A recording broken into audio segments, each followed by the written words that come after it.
agora com os nossos professores aqui, que eles vão explicar para a gente, para entender um pouco o cenário nos Estados Unidos, tanto a Fernanda Monhota como o Lorival também Santana, os dois, muito boa noite. Vou começar com a Fernanda. Fernanda, essa desistência de Joe Biden já era esperada depois da repercussão do debate na CNN, não é isso? Muito boa noite.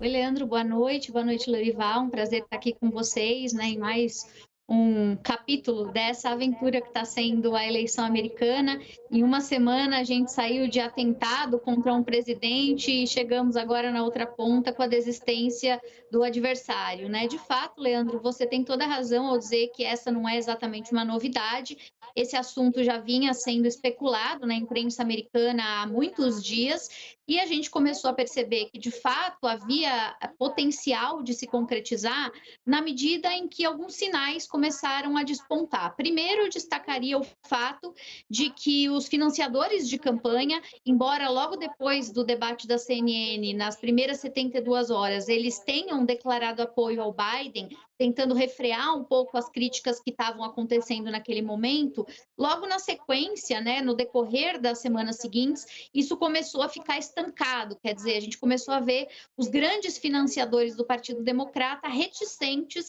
em continuar doando para a campanha Biden-Harris naquele momento. Vários, inclusive, vieram a público, enfim, se manifestaram em relação a isso. A imprensa americana, de maneira geral, já vinha, né, apresentando uma série de editoriais, figuras públicas se manifestando, mas a questão dos recursos, ela de fato foi um sinalizador. Além disso, a gente começou a perceber que a alta cúpula do Partido Democrata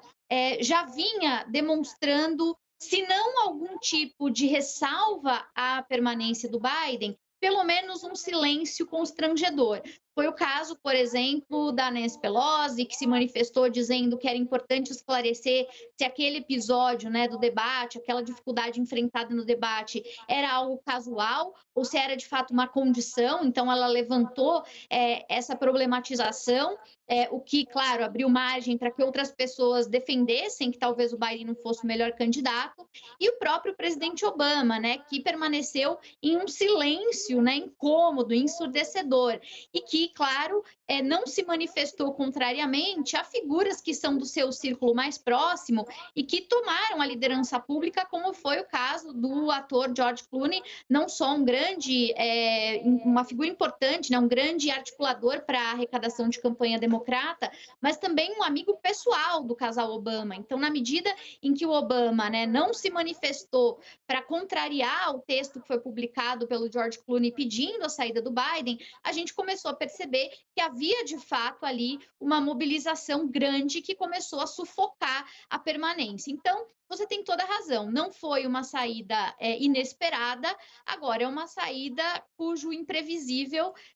se coloca no horizonte. É claro que a gente tem o endosso agora que vem na figura da Câmara, várias razões que explicam esse endosso, o acesso aos recursos arrecadados da campanha, a logística da campanha, já que os comitês estão estruturados, e isso não é pouca coisa, né? A gente está falando de uma campanha nacional bastante complexa, então ela vai dar essa estrutura logística. A gente está falando também, claro, de uma luta contra o tempo, então construir uma candidatura do zero poderia ser um problema, sem falar de eventuais litígios que poderiam acontecer caso os democratas decidissem tirar da cartola alguém que nem participou das primárias. Então, a Câmara é, de fato, o que tem no horizonte de mais óbvio, mas ainda resta grande interrogação se ela vai ser capaz, né, de capitalizar em torno dessa candidatura e se mais do que isso, ela não vai enfrentar dentro do próprio partido um efeito semelhante ao que aconteceu nos anos 60, quando na época o presidente Lyndon Johnson fez algo parecido com o que o Biden faz agora,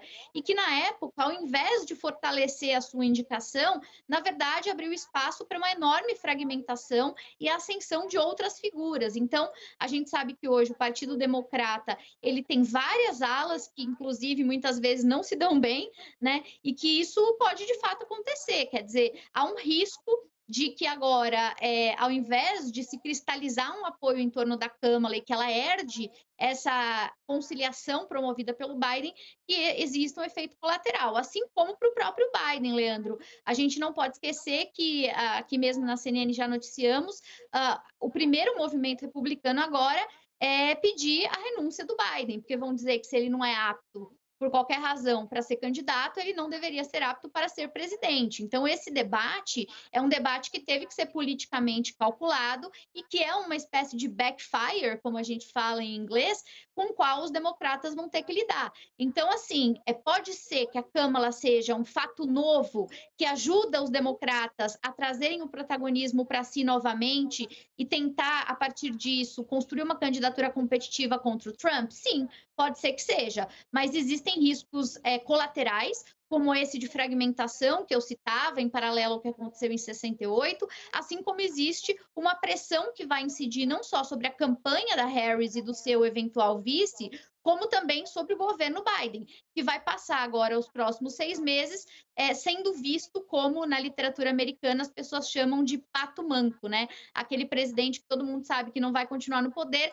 mas que no momento ainda está lá exercendo essa função, Leandro.